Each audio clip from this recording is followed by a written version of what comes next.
அடுத்து அதிகாரம் 85 புல்லறிவாண்மை. புல்லறிவாண்மை என்றால் புள்ளிய அறிவினை ஆளும் தன்மை. புள்ளிய என்றால் அற்பன் என்று சொல்லுகிறோம் அல்லவா, அந்த அற்பத்தன்மை. புண்மை என்றால் அற்பத்தன்மை. புள்ளிய அறிவினை ஆளும் தன்மை என்பதனாலே புல்லறிவாண்மை என்று சொன்னார். இங்க சான்றாண்மை, சால்வை ஆளுவது எதிர்ச்சொல். இப்ப நம்ம பேதைமை என்பதற்கு எதிர்ச்சொல் மேதைமை என்று பார்த்தோம். இந்த புல்லறிவாண்மை என்பதற்கான எதிர்ச்சொல் சான்றாண்மை, சால்வு ஆளும் தன்மை சான்றாண்மை. அதைத்தான் இங்கே பின்னால 99வது அதிகாரத்துல பார்க்க போறோம் சான்றாண்மைய. அதுக்கு முன்கூட்டியே இந்த புள்ளிய அறிவினை உடையவர்களுடைய தன்மைகளை பார்த்துவிட்டு பின்னாலே 99க்கு வருகிற போது அந்த சான்றாண்மையினுடைய பெருமையை நாம் தெளிவாக உணர முடியும். சிற்றறிவினராய் இருந்தும் பேரறிவுடையவராக மதித்து செருக்கி பீழை மீக்கூற கழித்து திரியும் இம்மக்கள் மிக இழிக்கத்தக்கவர் ஆதலால் அவ்வியல்வினையும் அவர் உறவினையும் ஒழிக்க வேண்டும். அறியாமையால் அவரை ஒழிக்கன்னு சொல்ல, அவர் உறவினை ஒழிக்க வேண்டும். நம்ம ஒரு ஆங்கில பாதிரிக்கு மகாத்மா காந்தி சொன்னார்னு பார்த்த நினைவு இருக்குதா உங்களுக்கு? அவர் பகைவரையும் நேசிப்போன் என்று சொன்ன பொழுது நாங்க பகையே கொள்வதில்லை என்று சொன்னார் அல்லவா? அதை போல அவர் உறவினை ஒழிக்க வேண்டும் என்று சொல்லுகிறார். அவரோடு உறவு கொள்வதைத்தான் ஒழிக்க வேண்டும், அறிவிலிகளை ஒழிக்க வேண்டும் என்று சொல்லவில்லை. அறிவிலிகள் ஒரு காலத்தில் மேலே வரக்கூடும். சிந்தித்து பார்த்து ஒருவர் 20 வயதிலே, இன்னொருத்தர் 30 வயதிலே, இன்னொருத்தர் 40 வயதிலே, அல்லது காலம் போன கடனிலே கூட அவர்கள் மாறுவதற்கான வாய்ப்பு உண்டு அல்லவா? அதனால் அவரை அழிப்பது நோக்கமல்ல, அந்த அறிவிலா தன்மையை ஒழிக்க வேண்டும் என்று சொல்கிறார். அறியாமையால் தாம் அறிவுடையேம் என்று ஆணவத்துடன் நிற்கும் இப்பால் அறிவு மிக கேடு பயத்தலால் இது புல்லறிவாண்மை எனப்பட்டது. அதாவது செருக்குதல், தனக்கு இல்லாத இருப்பது போல பாவித்துக் கொள்ளுதல். தனக்கு இல்லாத ஒன்றை, இப்ப நான் ஏதோ ஒரு தேம்பாவணின்னு வச்சுக்கோங்களேன், அல்லது வேற ஒரு நூல், இது எனக்கு அது படிச்சதில்லை, பள்ளி பாடத்துல படிச்சதோட சரி, அதில் நான் பேரறிவு உடையது போல காட்டிக்கொண்டால் என்னுடைய அறியாமை வெளிப்பட்டு விடும். அதே போல தான் எல்லாம் கற்றதை போல தன்னை நினைத்துக் கொள்வார். அதனாலதான் அங்க கல்லாமையில சொன்னார், கல்லாதவரும் நனி நல்லர் கற்றார் முன் சொல்லாது இருக்க பெரின் என்று சொன்னார் அல்லவா? அதே போல இங்க இந்த புல்லறிவாண்மை உடையவர்கள் தனக்கு அந்த திறமை இல்லாமலே இருப்பதை போல காட்டிக்கொள்கிற ஒரு பாசாங்கத்தன்மை இருக்குது. அதைத்தான் புல்லறிவாண்மை என்று சொல்கிறார். புல் அறிவு ஆளுமை புல்லறிவாண்மை, சால்வு ஆளும் தன்மை சான்றாண்மை, அதற்கு எதிர்ச்சொல். பேதமையையும் புல்லறிவாண்மையும் இதனையும் ஏன் கூற வேண்டும் என்றால், தீ நட்பையும் கூடா நட்பையும் கூறி விழிப்புணர்வு ஏற்படுத்தியமை போன்று அந்த நட்பிலே நீங்கள் ஆராய்ச்சி செய்து யார் நல்ல நட்போ அந்த நட்பை ஏற்றுக்கொள்ள வேண்டும் என்பது என்று சொல்வதை போன்று இந்த பேதமையையும் புல்லறிவாண்மையும் இகழ் அடுத்த அதிகாரத்தில் பார்க்க போறோம் 86ல. இந்த மூன்றையும் ஏன் கூற வேண்டும் என்றால், இந்த விழிப்புணர்வை தீநட்பையும் கூடா நட்பையும் கூறி விழிப்புணர்வு ஏற்படுத்தியமை போன்று நல்லறிவாண்மையை வளர்க்க வேண்டும் என்பதனாலே 84, 85, 86 3 அதிகாரங்களையும் சொன்னார். எப்படி என்றால், இங்க பாருங்க, ஒரு அழகான பகுதி. இந்த பகுதியை இளங்கோவடிகள் சிலப்பதிகாரத்துல சொல்லி இருக்கிறார்.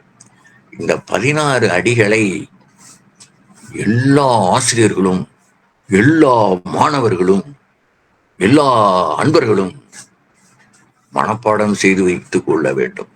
திருக்குறளுடைய கிட்டத்தட்ட திருக்குறளினுடைய பிழிவை இந்த 16 வழிகளில் வரந்திருக்காதையின் இறுதி பகுதியிலே இளங்கோவடிகள் வைக்கிறார். அந்த பகுதியை பார்ப்போம். திருத்தகு நல்லீர், நம்மளை சொல்ற திருத்தகு நல்லீர், இது இளங்கோவடிகள் சொல்வது. பரிவும் எடுக்கணும் பாங்குற நீங்குமே. பரிவும் இடுக்கணும் பாங்குற நீங்குமின் தெய்வம் தெளிமின் தெளிந்தோர் பேணுமின் பொய்யுரை அஞ்சுமின் புறஞ்சொல் போற்றுமின் எவற்றையெல்லாம் ஏற்றுக்கொள்ள வேண்டும், எவற்றையெல்லாம் நீக்க வேண்டும் என்று சொல்லப் போகிறார் அடுத்தடுத்த வரிகளிலே. இதை இடம் சொல்லிட்டேன் உங்களுக்கு. சிலப்பதிகாரத்தை எடுங்க, கடைசி காதை 30வது காதை வரந்தரு காதை. இந்த வரந்தரு காதையிலே கடைசி பகுதியாக உள்ளது இப்ப நான் சொல்ல போறது. கையில எழுதி வச்சுக்கணும், சும்மா பிரிண்ட் அவுட்லாம் எடுக்கக்கூடாது. அதை பார்த்து ஒவ்வொருத்தரும் தங்களுடைய நோட்டு புத்தகத்துல கையினால எழுதி படிக்க வேண்டும். சின்ன குழந்தைகள்லாம் 2-3 தடவை படிச்சா மனப்பாடம் ஆயிடும். ஊன் துறமின் முதல்ல அடிக்கிறாரு. ஊன் துறமின், ஊன் உண்ணுவதை தொடர்ந்து விடுங்க. ஊன் துறமின் உயிர்கொலை நீங்குமின் தானம் செய்மின் தவமல தாங்குமின் தவம்பல தாங்குமின் செய் நன்றி கொள் நன்மின் தீ நட்பு இகழ்மின் பொய்க்கறி போகன்மின், பொய் சாட்சி சொல்லப்படாது, பொய்க்கறி போகன்மின் பொருள் மொழி நீங்கன்மின் அறவோர் அவைக்களம் அகலாது அணுகுமின் பிறவோர் அவைக்களம் பிழைத்து பெயர்மின் பிறர்மனை அஞ்சுமின் பிழை உயிர் ஓம்புமின் அறமனை காமின் அல்லவை கடிமின் கள்ளும் களவும் காமமும் பொய்யும் வெள்ளை கோட்டியும் விறகினில் ஒழிமின் இளமையும் செல்வமும் யாக்கையும் நிலையா உடனால் வரையாது ஒள்ளுவது ஒழியாது செல்லும் தேயத்துக்கு ஒரு துணை தேடுமின் மல்லல்மோ ஞாலத்து வாழ்வீர் இங்கன். எப்படி முடிக்கிறார் பாருங்க, மல்லல்மோ ஞாலத்து வாழ்வீர் இங்கன். இங்கு மிகச்சிறப்பாக இந்த செயல்களை எல்லாம் நீங்கள் செய்துவிட்டால் மிகச்சிறப்பாக வாழலாம் என்பதை சொல்லுகிறார். இன்றே வீட்டுக்கு போய் சிலப்பதிகாரத்தை எடுங்க, வரந்தரு காதை 30வது காதை. அதுல இந்த பகுதி 16 வரிகள் இருக்கின்றன, அடிகள் இருக்கின்றன. இந்த அடிகளை கையினால் எழுத வேண்டும். எல்லோருமே கையினால் எழுத வேண்டும். நான் கையில் தான் எழுதியிருக்கேன். கையினால் எழுத வேண்டும். இன்றே ஒரு 3-4 முறை படித்தால் மனனமாகிவிடும். வாழ்நாள் பூராவும் இது பயன்பெறும். இது திருக்குறளினுடைய பிழிவாக எடுத்துக்கொள்ளுங்கள். இப்போ நம்ம புல்லறிவாண்மை முதல் குறளுக்கு வருகிறோம். அறிவின்மை இன்மையுள் இன்மை பிரிதின்மை இன்மையா வையாது உலகு. ஒருவனுக்கு வறுமை ஊழலாம் பெரிய வறுமை நல்லறிவு இல்லாமையே ஆகும். பிற பொருள்கள் இல்லாமையே உயர்ந்தோர் வறுமையாக கருத மாட்டார்கள். என்ன வறுமைன்னா, நல்ல அறிவு இல்லாம, அறிவுடைமையில எல்லாம் பார்த்துட்டோம். நீ அதை அப்படியே இந்த அறிவுடைமையை எடுத்துக்கொள்ள வேண்டும். இந்த நல்ல அறிவு பெற வேண்டுமானால் நாம மற்ற இல்லாமையெல்லாம் பெரிய இல்லாமை இல்லை. எது இல்லாமை என்று சொல்லுகிறார்? அறிவின்மைதான் இன்மையுள் இன்மை. வறுமையுள் எல்லாம் வறுமை எது என்றால் எல்லாத்துக்கும் அறிவு இருக்குது. அந்த அறிவை வெளிக்கொணர தெரியாமல், வெளிப்படுத்த முடியாமல் திணறுகிறார்கள் என்பதுதான் உண்மை. பிரிதின்மை இன்மையா வையாது உலகு. பிற பொருள்கள் இல்லாததை பற்றி யாரும் கவலைப்பட மாட்டார்கள். அறிவில்லாமல் இருப்பதை பற்றி மட்டுமே கவலை கொள்வார்கள் என்பது. இன்னொரு இடத்துல எப்படி வருது? இன்மையின் இன்னாதது யாதெனின் இன்மையின் இன்மையே இன்னாதது. 1041வது குறள்ல பார்க்க போறோம். நல்குறவுல முதல் குறள் 105வது அதிகாரம். இப்ப இங்க என்ன சொல்றாரு? இன்மையில் இன்மை என்பது அறிவின்மையை சொல்லுகிறார். அங்கு வறுமையே இன்னாதது என்று கூறியவர் இங்கு அறிவின்மையை சுட்டுகிறார். அங்க என்ன சொன்னார்? இன்மையில் இன்மை இன்னாதது யாதேனின் இன்மையின் இன்மையை இன்னாது என்பது வறுமையை சொன்னார். இங்கே அறிவின்மையை சுட்டுகிறார். அங்கு இல்லாமையால் குறியாயது இல்லாமை என்றமையும் நாம் வேறுபட்ட பொருள்களையும் புரிந்து அறிதல் வேண்டும்.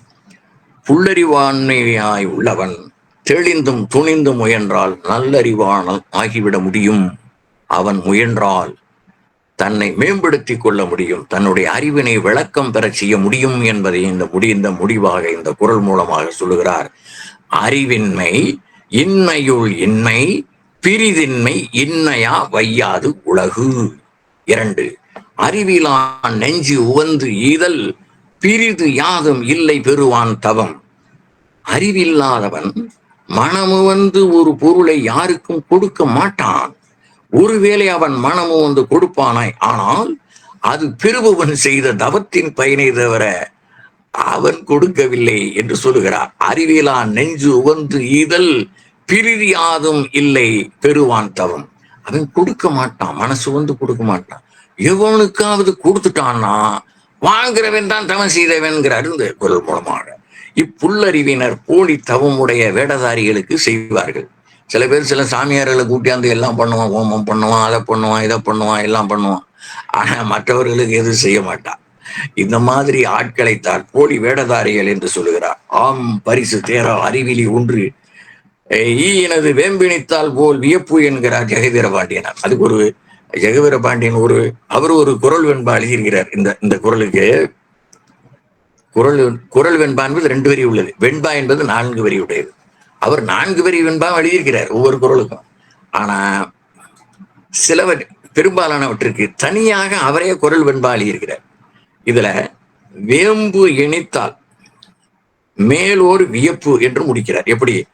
ஆம் பரிசு தேரா அறிவிலி ஒன்று ஈயின், அறிவிலி ஒருத்தன் கொடுப்பானே ஆனால் வேம்பு இனிக்கும், அதாவது வேப்பம்பழம் வேப்பையில இனிக்கும் என்று யார் சொன்னால் எப்படி அது சரியல்லையோ அதை போல இவன் கொடுத்தான் என்று சொன்னால் அது சரியில்லை என்பதை அவர் சொல்லுகிறார். இந்த குரலுக்கான விளக்கமாக அறிவிலான் நெஞ்சு உவந்து ஈதல் பிரிது யாதும் இல்லை பெறுவான் தவம். 3 அறிவிலார் தாம் தம்மை பீழிக்கும் பீழை செருவார்க்கும் செய்தல் அரிது. உள்ளறிவாளர் தாமே தம்மை துன்புறுத்தும் துன்பம் பகைவர்க்கும் செய்ய முடியாது என்பதாம். அதுக்கு பீழைனா துன்பம் முதலே பார்த்தோம், பீழித்தல்னா துயர் உறுதல், துன்பம் அடைதல், துயர் உறுதல். சிறுவார் என்றால் பகைவர் என்று பொருள், சிறுத்தால் என்றால் கொல்லல் அல்லது கோபித்தல் என்று பொருள். அறிவிலார் தாம் தம்மை பீழிக்கும் பீழை சிறுவார்க்கும் செய்தல் அறிவு. பகைவருக்கு கூட செய்ய முடியாதான், அதாங்க பகைவர் என்று பொருள். செருத்தல்னா கொல்லல் அல்லது கோபித்தல், சிறுவார்னா பகைவர், அவனுக்கு கூட செய்ய முடியாதான். நாலடியா இருக்கு, அரண் சேர்க்குது பாருங்க. தாமேயும் இன்புறார், அந்த பெற்ற செல்வத்தினால் தாமேயும் இன்புறார், தக்காருக்கு நன்று ஆற்றார், எல்லாம் எளிமையா புரியும். ஏமஞ்சார் நன்னறியும் சேர்களார், தாம் மயங்கி ஆக்கத்து உட்டு ஊங்கி அபத்தமே வாழ்நாளை போக்குவார் புல்லறிவினர். இந்த அற்ப வேலைகளை மட்டுமே தன் வாழ்நாள் பூரா செய்வார் என்று நாலடியாரும் சொல்லுகிறது. இத்தகைய மூர்க்கரோடு கூடின் இழிவும் அழிவும் எய்திவிடும் ஆதலால் சிறிதும் சேரக்கூடாது, இப்படிப்பட்ட ஆள்களோடு சேரக்கூடாது என்று சொல்லுகிறார். அறிவிலார் தாம் தம்மை பீழிக்கும் பீழை செய்வார்க்கும் செய்தல் அரிது. சுகலன் என்று ஒருவன், அவனோடு உடன் பிறந்தவர்கள் 12 பேர். இந்த 12 பேர்களுக்கும் என்ன வேலை என்றால் பிறரை துன்புறுத்தி மகிழ்வது. இப்பொழுதும் கூட சில சிறுவர்கள் என்ன செய்வார்கள் என்றால், இளம் வயதிலே தட்டான் என்று ஒரு சின்ன பறவை இனம், அதன் வாளிலே நூல் போன்று இருக்கும் அதனுடைய வால், அதிலே ஒரு நூலை கட்டி அது துன்பப்படுவதை கண்டு ரசிப்பார்கள். சிலர் நாயின் வாளிலே ஒரு பட்டாசு வெடியை கட்டி அதை கொளுத்தி விட்டு அது துன்பமடைவதை கண்டு ரசிப்பார்கள். இது மாதிரி மூர்க்கர்கள் இது மாதிரி இன்னும் கழுதிக்கு செய்வார்கள். நாம் இளம் வயதிலே நாம் பார்த்திருக்கிறோம். சில பேர் அந்த புழு துடிப்பதை பார்த்து நசுக்கி மகிழ்வார்கள். இவர்களெல்லாம் புல்லறிவு. அது இளம் வயதிலே பேதமையாக இருக்கிற போது செய்வது கூட அது பிழையானதுதான் என்பதை பெரியவர்கள் பார்த்து உணர்த்த வேண்டும். இது வயதான பிறகும் வளர்கிற போதுதான் திருவள்ளுவர் அதை புல்லறிவாண்மை என்கிறார். இப்ப இந்த சுகலன் என்பவனோடு 12 பேர் பிறந்தார்கள். அந்த 12 பேரும் துட்டர்களாக இருந்தார்கள். பிறரை வம்பிழுப்பது மட்டுமே அவர்களுக்கு குறியாக இருந்தது என்பதனாலே இப்படி பிறருக்கு துன்பம் விளைவித்துக் கொண்டே இருக்கிற போது காட்டிலே சென்று விளையாடுகிறார்கள். அங்கே ஒரு முனிவர் தவம் செய்து கொண்டிருக்கிறார். அவர் மீது இவர்கள் அனைவரும் சிறு சிறு கற்களை பொறுக்கி வீசுகிறார்கள். ஒரு காலகட்டத்தில் ஒரு விழித்து பார்க்கிறார், யார் இப்படி செய்கிறார்கள் என்று.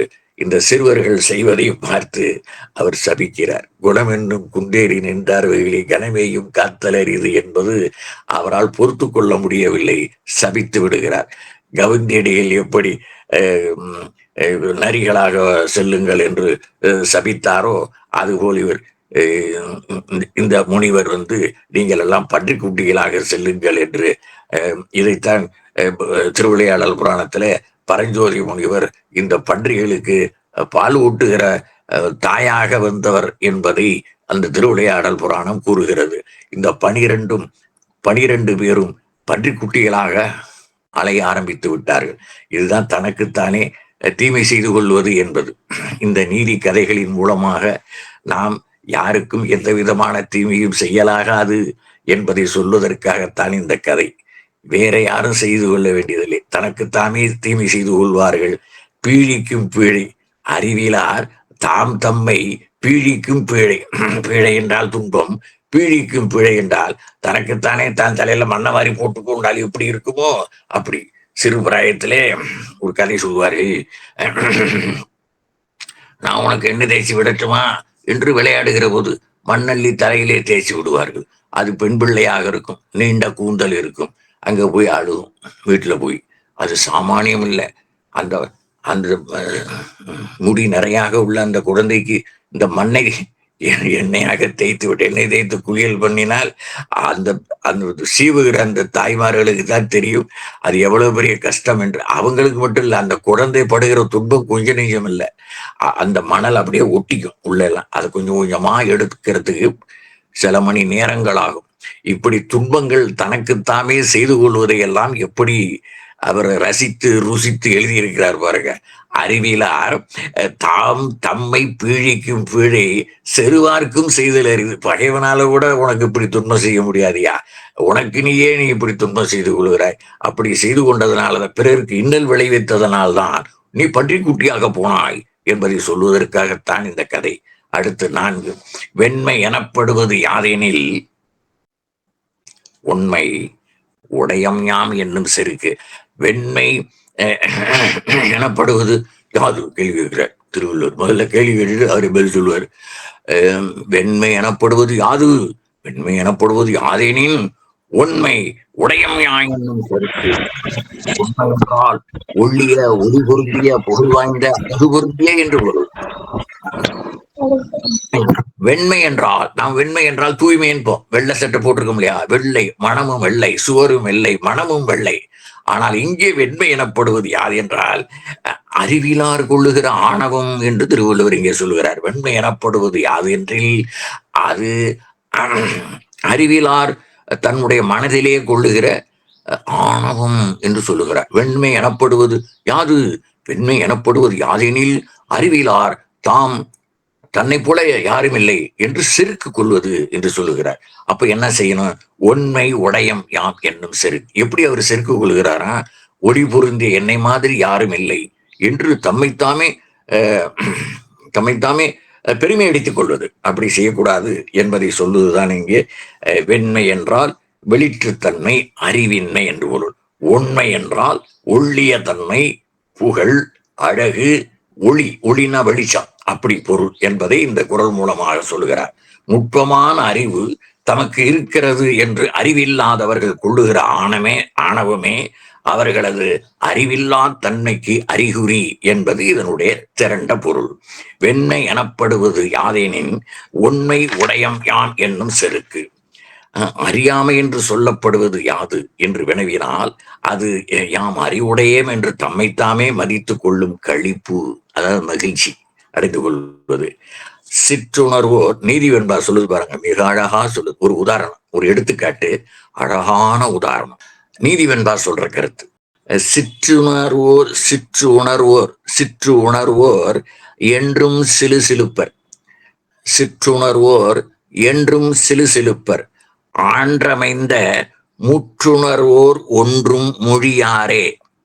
ஆன்றமைந்த சான்றோர் முற்றும் மொழியாரே. வெற்றி பெறு வெண்கலத்தின் ஓசை மிகுமே விரி பசும்பொன் ஒன்கலத்தின் உண்டோ ஒளி. இப்ப முதிர்ந்த அறிவுடையோருக்கு ஒரு எடுத்துக்காட்டு சொல்லுகிறார். பொன்னாலான ஒரு களம். அதுல வந்து காசை போட்டு குலுக்கி பாருங்க, ஒளி வராது. ஆனா வெண்கலத்துக்குள்ள போட்டு குலுக்கி பாருங்க, கலகலன்னு ஒளி ஏற்படும். அதனாலதான் இவர்களுக்கு வந்து சிற்றுணர்வோருக்கு சிலுசிலுப்பர் என்பதனால அவர்கள் வந்து தங்களை பற்றி ஓயாமை பெருமை பற்றி பேசிக்கொண்டே இருப்பார்கள்.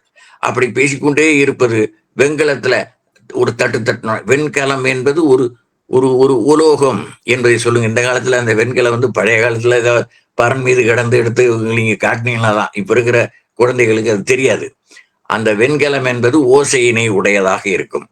அதுக்கு சலசலக்கும், சிலு சிலுக்கும். அதான் சொல்றார், வெண்கலத்தின் ஓசை மிகுமே. ஆறு சிற்றறிவினர், பேரறிவினர், மேதைமையர்கள் என்ன பண்ணுவாங்கன்னா அமைதியாக புன்சுரிப்போடு கேட்டுக்கொள்வார். நாம் அபத்தமாக பேசினாலும் அதை வந்து புன்சிரிப்போடு கேட்டுக்கொண்டிருப்பாரு. இவ்வளவு முட்டாளா இருக்கிறான்னு மனசில் நினைச்சுக்குவாங்க. அதனால விரி பசும்பொன் ஒன்கலத்தின் உண்டோ ஒளி, விரி பசும்பொன் ஒன்கலத்தின் உண்டோ ஒளி. பசும்பொன் என்பது தங்கம், அப்படி சொன்னாதான் புரியும். தன்னை மிக்க அறிவுடையவனாக எண்ணி எவன் செருக்குற்று கழிக்கின்றானோ அவனே அறிவில்லாதவன் என்பதனாலேதான் இதை சொல்லுகிறார். ஒளியார் முன் ஒள்ளியர். அதெல்லாம் நம்ம ஏற்கனவே 72வது அதிகாரத்துல பார்த்தோம், 4வது குறள். ஒளியார் முன் ஒள்ளியராதல் வெளியார் முன் வான்சுதை வண்ணம் கொளல். 714. இதே 44வது அதிகாரம் குற்றங்கடிதல்ல பார்த்தோம். செருக்கும் சினமும் சிறுமையும் எல்லார் பெருக்கம் பெருமித நேர்த்து. இது மாதிரி கம்பேர் பண்ணி, அதாவது ஒப்பிட்டு பார்த்து படிக்கிற போது இதனுடைய சுவை இன்னும் கூடும் என்பதனாலே தான் அது. மீண்டும் இந்த குறளை கவனியுங்கள். வெண்மை எனப்படுவது யாதெனின், வெண்மை எனப்படுவது யாது, வெண்மை எனப்படுவது யாதெனின் உண்மை உடையம் யாம் என்னும் செருக்கு நான் அறிவிலே சிறந்தவன் என்று ஆணவம் கொள்வது என்று சொல்லுகிறார். அடுத்து 5. கல்லாத மேற்கொண்டு ஒழுகள் கசடர வல்லதும் ஐயம் தரும். அங்க அளபடைய சொல்லி கொடுக்கணும். அளபடைய சொல்லாம இப்ப நான் உங்களுக்கு இந்த ஒரு காட்சி அனுப்புனேன். அந்த குழந்தைகள் வந்து சொல்ற போது அது சரியாக சொல்லி கொடுக்கறதுனால அரி ஓம் அப்படி சொல்றது. அரியோம் என்பதை அரி ஓம் போச். அவர்கள் அந்த குழந்தைகளை நாசமாக்குகிறார்கள். கல்லாத மேற்கொண்டு ஒழுகள் கசடர வல்லதூம் ஐயம் தரும். வல்லதும் அறியாத செயலில் அறிந்தவர் போல ஈடுபடுவது பிறகு தெளிவாக அறிந்த செயல்பாட்டிலும் ஐயத்தை ஏற்படுத்திவிடும். அதாவது தெரியாத ஒண்ணு தெரியாதுன்னு சொல்றதுதான் புத்திசாலித்தனம். தெரியாத ஒண்ணு எனக்கு தெரியும் என்பது போல் நான் பாசாங்கு செய்வேனே ஆனால் அது எனக்கு தீமையாகிவிடும் என்பதை இந்த குறள் சொல்லுகிறது. கல்லாதவனையும் கற்றேன் என்பான், கல்லாததையும் கற்றேன் என்பான், கற்றதனையும் கற்றதாக நம்பார். இப்படி சொல்றத பார்த்துட்டு இவன் ஏற்கனவே கற்றேன் என்று சொன்னா பாருங்க, அதையும் நம்ப மாட்டார்களாம். இப்ப கல்லாத ஒரு நூலை நான் கற்றதாக சொன்னால் அது தெரிஞ்சிடும். இவன் அதை கற்கவில்லை, ஏதோ விடுறான் அப்படின்னு தெரிஞ்சிடும். அப்ப என்ன பண்ணுவாங்க, ஏற்கனவே இவன் படித்ததாக சொன்னானே அதுவும் பிழை என்பதை அறிந்து கொள்வார்கள். தாவாயிலே கற்றும். அதுதான் அது. ஒருவரை பற்றிய கருத்து ஒன்று முதற்கண் ஏற்பட்டு விட்டால் பின்னர் அக்கருத்தை எளிதில் மாறுவதில்லை. இப்ப நாம் இளம் வயதிலே ஒரு கதை படிச்சிருக்கோம். அந்த ஆடு மாடு மேய்க்கிற சிறுவன் ஒருவன் அந்த பகுதியிலே பலர் வயல் காட்டிலே வேலை செய்து கொண்டிருக்கிறார்கள். இவன் புலி புலி என்று கத்தினான். உடனே அவனை காப்பாற்றுவன் எல்லோரும் கூடி வருகிற போது அதை பயமுறுத்தலாம் அல்லவா? அதனால இந்த சிங்கம் இது கூட பார்த்துருப்போம். நீங்க வந்து ஒரு எருது வந்து மேய்ந்து கொண்டிருக்கிற போது ஒரு சிங்கம் அதை அடிச்சு சாப்பிடும். ஒரு 4-5 எருதுகள் இருக்கிற போது அது அச்சப்பட்டு நிற்கும். ஏனென்றால் மற்ற 4ம் சேர்ந்து நம்மை கொன்றுவிடும், தன்னுடைய கொம்புகளால் முட்டி கொன்றுவிடும் என்று அச்சப்படும். அதை படிச்சிருப்போம். அது மாதிரி ஒருவனை காப்பாற்றுவதற்கு இவர்கள் எல்லாம் ஓடி வருகிற போது அந்த புலி பயப்படும் என்று கருதி இன்னொரு ஓடுகிறார்கள். ஆனால் அவன் கைகுட்டி சிரிக்கிறான், ஆஹா உங்களை நான் ஏமாற்றி விட்டேன் என்று. இப்பொழுது அடுத்த இன்னொரு நாள் இவன் விளையாட்டாக இந்த செயல் செய்ததனால உண்மையாகவே புலி வந்து விட்டது. அப்பொழுது இவன் தனக்குத்தானே தீவினை செய்து கொண்டு விட்டான். இப்பொழுது புலி புலி என்று கத்துகிறான். அவனுக்கு என்ன வேலை? தன இதே வேலை. நம்மை கைகொட்டி நம்மை ஏமாற்றி விட்டதாக அவன் அழைப்பான் என்று சொல்லி யாரும் போகவில்லை. புலிக்கு இரையானான் என்பது கதை. கல்லாத மேற்கொண்டு ஒழுகல் கசடர வல்லதும் ஐயம் தரும். நாம் இது இளமையிலே படித்த செய்தி. ஆகையினாலே நாம் மிக எச்சரிக்கையாக இருந்து கொள்ள வேண்டுமானால் கல்லாத மேற்கொண்டு ஒழுகல் கசடர வல்லதும் ஐயம் தரும். நாம் ஏற்கனவே கசடர பிழையற கற்றதும் கூட இவன் போலி என்று தெரிந்துவிடும் என்பதனாலே எப்படி மாட்டிக்குவோம். அதாவது பொய்யும் எண்ணெயும் என்னைக்காவது ஒரு நாள் வெளிப்படுமாங்க. நம்ம இப்படி தவறான செய்திகளை சொல்லிக் கொண்டே இருந்தால் அது ஒரு நாள் வெட்ட வெளிச்சமாகிவிடும் என்பதனாலே தான் இப்படி ஒரு பழமொழியை சொல்லுவார்கள். உண்மையும் எண்ணெயும், எண்ணெய் ஒரு சொட்டு எடுத்து தண்ணியில விட்டீங்கன்னா அப்படியே பரவிடும். தண்ணீர் முழுமையும் அது எண்ணெய் ஒரு சொட்டு பட்டது என்பது தெரிந்துவிடும். அதே போல உண்மையும் எத்தனையோ நாள்கள் மறைக்கலாம், எத்தனையோ ஆண்டுகள் மறைக்கலாம். ஆனால் ஒரு நாள் அது வெளிப்பட்டே தீரும் என்பதற்காக அதை சொல்லுவார்கள். அதனால் இவன் ஏற்கனவே படித்ததாக சொன்னதையும் இப்பொழுது நம்ப மாட்டார்கள். ஏனென்றால் இவன் பொய் சொல்கிறான் என்பது தெரிந்துவிடும். கல்லாத மேற்கொண்டு ஒழுகல் கசடர வல்லதூம் ஐயம் தரும்.